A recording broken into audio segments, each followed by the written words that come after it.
The Church of Jesus Christ of Latter-day Saints have always taught me to be humble, seek forgiveness, and apologize to restore any wrongdoings. Here's an example of a class taught to the children on Sunday at church that teaches, when you're slipped up and hurt feelings, apologize to your children with the same honesty and humility you want them to show.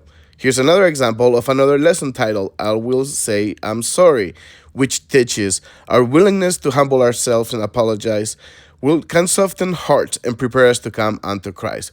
The general authorities have taught us also time and time again during General Conference about the power of an apology. Set aside pride. Sincerely apologizing to your children, your wife, your family, or your friends is not a sign of weakness, but of strength. Is being right more important than fostering an environment of nurturing, healing, and love? But as Elder Oaks, the future president, prophet, seer, and revelator of the LDS Church has taught, the Church does not seek apology or extend apology.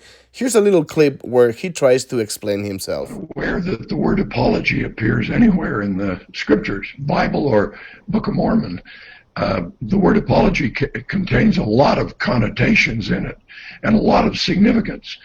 We do not seek apology. Is it correct for the church to ask its members to do as it says but not as it does? Why do I need to apologize if the church clearly does not practice the very same principle it expects us to follow?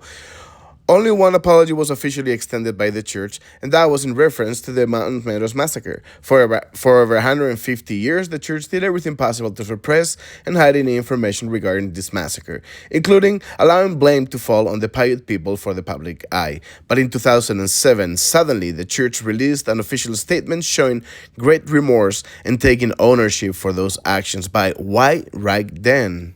Well, that was in preparation for the movie called September Dawn that was being released that would potentially create awareness nationally of the despicable actions the Mormon Church led. A main mission of the church is to protect its image and its name, and that is exactly what they did with this sudden apology. But if there's a remorse about the Mountain Meadows massacre, where is then also the apology showing remorse for the other massacres perpetuated by the Mormon Church, resulting at times in genocide?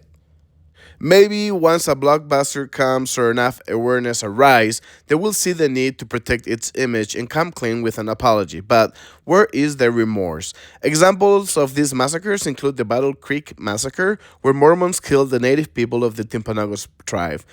Also, the Provo River Massacre, where another 40 to 100 Timpanogos people were killed. And by the way, today's a skate park with no real recognition of what happened there.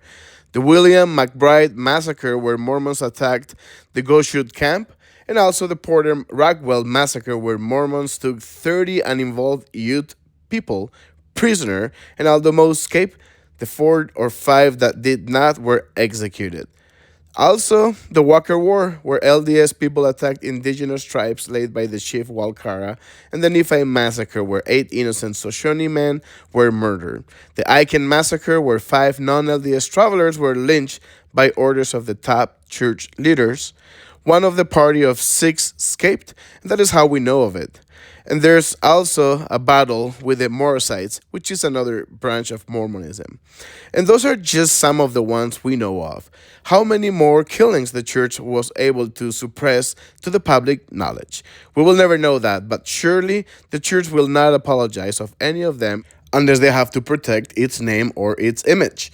The Mormons took this land, and no natives nor Gentile passing through escaped their wrath.